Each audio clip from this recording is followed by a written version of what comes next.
जय श्री कृष्णा मित्रों। आज के हमारे इस लेख में हम आप लोगों के लिए भगवान श्री कृष्ण के कुछ अनमोल विचार और उपदेशों का संग्रह लेकर आए हैं। जैसा कि हम सब जानते हैं, भगवान श्री कृष्ण को प्रेम के देवता के रूप में जाना जाता है और जो भी भक्त पूरी श्रद्धा के साथ भगवान श्री कृष्ण की सेवा करता है, भगवान श्री कृष्ण के आशीर्वाद से उसे संसार के हर सुख प्राप्त होते हैं। श्री कृष्ण कभी भी अपने सच्चे भक्तों का साथ नहीं छोड़ते और उनका आशीर्वाद हमेशा उनके साथ बना रहता है। पूरे संसार के कल्याण के लिए भगवान श्री कृष्ण ने कुछ अनमोल वचनों का संग्रह इस समाज को दिया है, जिसे हम लोग भगवत गीता के नाम से भी जानते हैं। आज हमने भगवत गीता से कुछ महत्वपूर्ण और सुंदर उपदेशों का चयन किया है जो आप लोगों को काफी पसंद आएगा। और अगर आप इन उपदेशों का पालन अपने जीवन में करते हैं तो यकीन मानिए आपके जीवन में सफलता और खुशहाली का आगमन हमेशा बना रहेगा। सबसे बड़ा तेरा दरबार है, तू ही सबका पालनहार है। तू सजा दे या माफी प्रभु, तू ही हमारे जीवन की सरकार है। जैसे तेल समाप्त हो जाने पर दीपक बुझ जाता है, उसी प्रकार कर्म के छिन्न हो जाने पर भाग्य भी नष्ट हो जाता है। समय कभी एक जैसा नहीं होता, उन्हें भी रोना पड़ता है जो बेवजह दूसरों को रुलाते हैं। मन से ज्यादा उपजाऊ जगह कोई नहीं है, क्योंकि वहां जो भी कुछ बोया जाएगा बढ़ता जरूर है, चाहे फिर वह विचार हो, नफरत हो या फिर प्यार हो। जिन्होंने आपको कष्ट दिया है, कष्ट तो उन्हें भी मिलेगा। और यदि आप भाग्यशाली हुए तो ईश्वर आपको ये देखने का अवसर भी देगा। चमत्कार उन्हीं के साथ होते हैं जिनके मन में विश्वास होते हैं। मुश्किलें केवल बेहतरीन लोगों के हिस्से में आती है, क्योंकि वही लोग उसे बेहतरीन तरीके से अंजाम देने की ताकत रखते हैं। जिस परिस्थिति को बदल पाना संभव ना हो, उसको लेकर अपनी मनोज स्थिति को बदल लीजिए, कुछ हद तक समाधान अवश्य मिलेगा। अगर तुम्हारे ख्वाब बड़े हैं तो तुम्हारा संघर्ष कैसे छोटा हो सकता है। जहां अपनों के सामने सच्चाई साबित करनी पड़े, वहां बुरे बन जाना ही ठीक है। अपमान का बदला झगड़े या लड़ाई से नहीं लिया जाता, बल्कि शांति से कामयाब होकर लिया जाता है। आशा और विश्वास कभी गलत नहीं होते। ये हम पर निर्भर करता है कि हमने आशा किससे की और विश्वास किस पर किया। कभी कभी आप बिना कुछ गलत किए भी बुरे बन जाते हैं, क्योंकि जैसा लोग चाहते हैं आप वैसा बन नहीं पाते।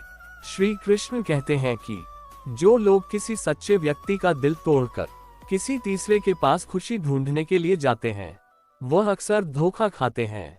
आपके हर कर्म का फल आपको किसी न किसी रूप में अवश्य प्राप्त होता है। सोच अच्छी रखो, लोग अपने आप अच्छे लगेंगे। नियत अच्छी रखो तो काम अपने आप ठीक होने लगेंगे। जब कोई हाथ और साथ दोनों ही छोड़ देता है, तब कुदरत कोई ना कोई उंगली पकड़ने वाला भेज ही देता है। उसी का नाम कान्हा है। प्रेम एक ऐसा अनुभव है जो मनुष्य को कभी परास्त नहीं होने देता, और घृणा एक ऐसा अनुभव है जो मनुष्य को कभी जीतने नहीं देता। जीवन ना तो भविष्य में है और ना ही अतीत में, जीवन तो बस इस पल में है, केवल इस पल में। जो मनुष्य अपने जीवन को अपने अतीत या अपने भूतकाल के भरोसे जीते हैं, उन्हें श्री कृष्ण मार्गदर्शन देते हुए कहते हैं कि मनुष्य का जीवन ना तो उनके भूतकाल में है और ना ही भविष्यकाल में है। मनुष्य के जीवन का असली सुख उसके वर्तमान काल में ही है। इसलिए हर मनुष्य को अपने वर्तमान के जीवन का पूरा आनंद लेना चाहिए और निस्वार्थ भाव से सत्य कर्म करते रहना चाहिए।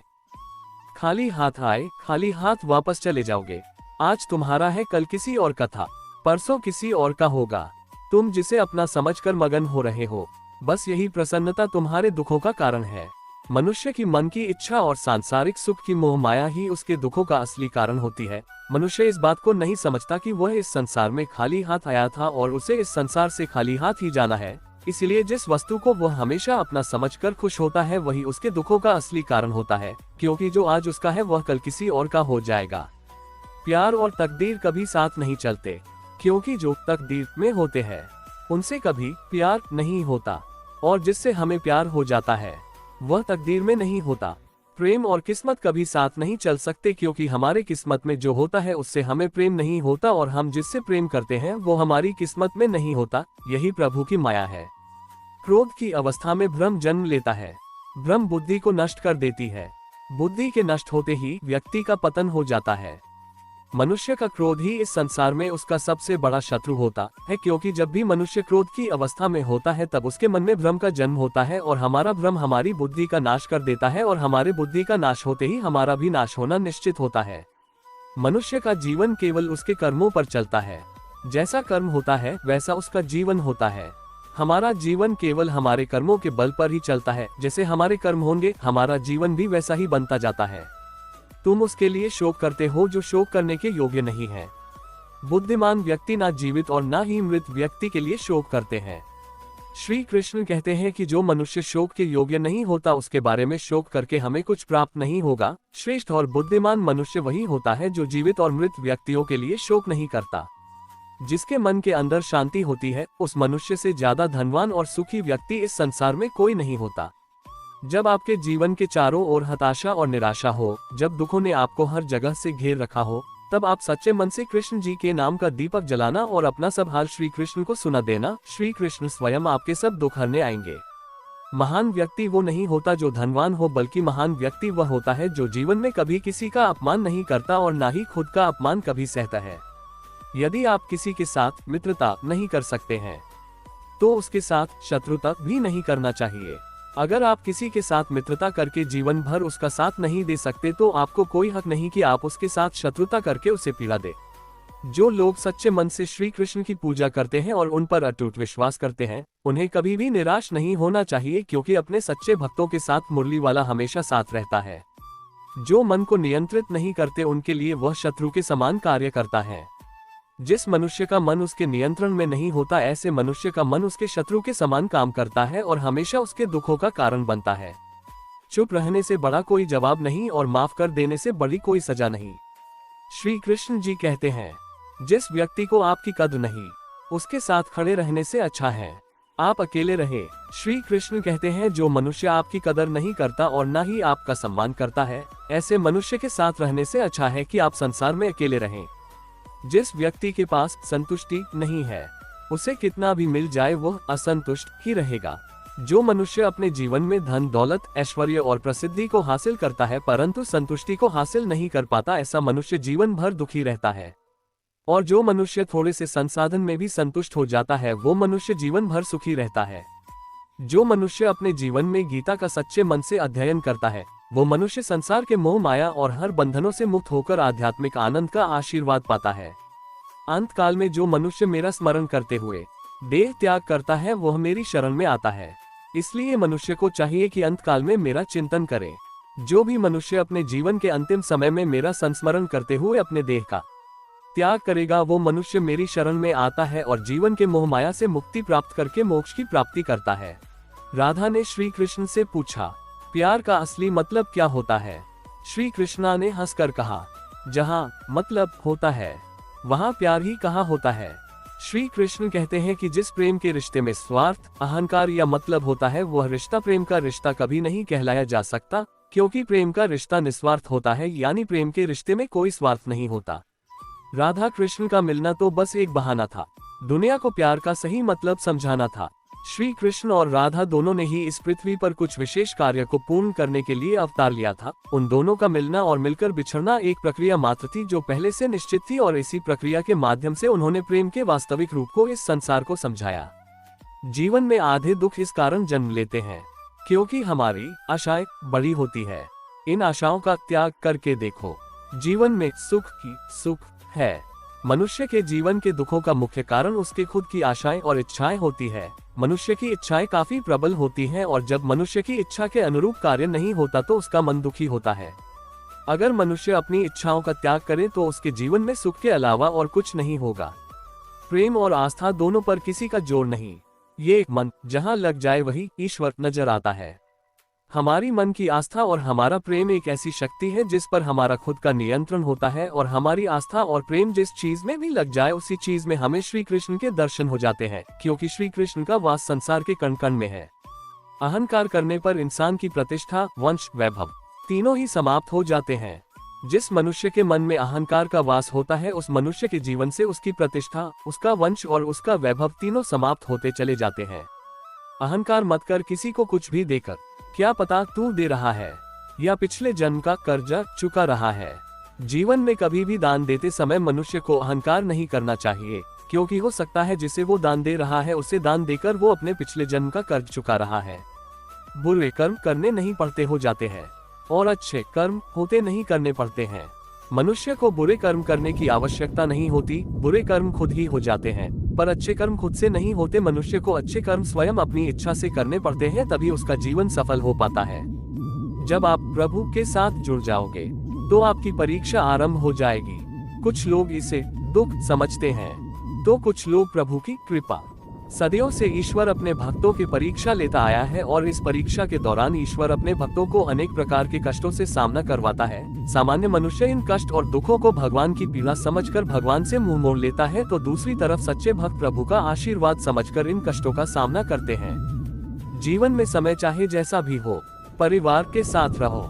सुख हो तो बढ़ जाता है और दुख हो तो बढ़ जाता है। मनुष्य के जीवन की परिस्थिति चाहे जैसी भी हो, उसे हर परिस्थिति में अपने परिवार के साथ रहना चाहिए। अगर उसके जीवन में सुख हो तो परिवार के साथ सुख और भी बढ़ जाएगा, और उसके जीवन में अगर दुख हो तो उसके परिवार के सहारे से वो दुख कम हो जाएगा। स्वार्थ से रिश्ते बनाने की कितनी भी कोशिश करें, वो कभी नहीं बनते हैं, और प्रेम से बने रिश्तों को कितना भी तोड़ने की कोशिश करें, वो कभी नहीं टूटते। श्री कृष्ण कहते हैं कि जिस रिश्ते की शुरुआत स्वार्थ से हो वह रिश्ता कभी सफल नहीं हो पाता, और जिस रिश्ते की शुरुआत प्रेम से हो उस रिश्ते को दुनिया की कोई भी ताकत नहीं तोड़ सकती। फल की अभिलाषा छोड़कर कर्म करने वाला पुरुष ही अपने जीवन को सफल बनाता है। जिस मनुष्य का अटूट विश्वास अपने कर्मों पर होता है और जो मनुष्य अपने कर्मों पर सदा अडिग रहता है, वही मनुष्य जीवन में सफल हो पाता है। और जो मनुष्य सिर्फ फल की चिंता करता है और कर्म नहीं करता, उसे जीवन में सिर्फ असफलता ही प्राप्त होती है। अगर व्यक्ति शिक्षा से पहले संस्कार, व्यापार से पहले व्यवहार और भगवान से पहले माता पिता को पहचान ले तो जिंदगी में कभी कोई कठिनाई नहीं आएगी। अगर मनुष्य शिक्षा प्राप्त करने से पहले अच्छे संस्कार प्राप्त करे, व्यापार करने से पहले अच्छा व्यवहार सीखे और ईश्वर को पहचानने से पहले अपने माता पिता को पहचान ले, तो उस मनुष्य के जीवन में कभी भी कोई कठिनाई नहीं आती है। वह व्यक्ति जो सभी इच्छाएं त्याग देता है, मैं और मेरा की लालसा तथा भावना से मुक्त हो जाता है, उसे शांति प्राप्त होती है। जिस मनुष्य के मन से मैं, यह मेरा, यह अहंकार का भाव समाप्त हो जाता है और जिसके मन में सांसारिक मोह माया की लालसा समाप्त हो जाती है, वही मनुष्य अंत में परम परमात्मा की शरण को प्राप्त करता है। हर कीमती चीज को उठाने के लिए झुकना ही पड़ता है। माँ और पिता का आशीर्वाद भी इनमें से एक है।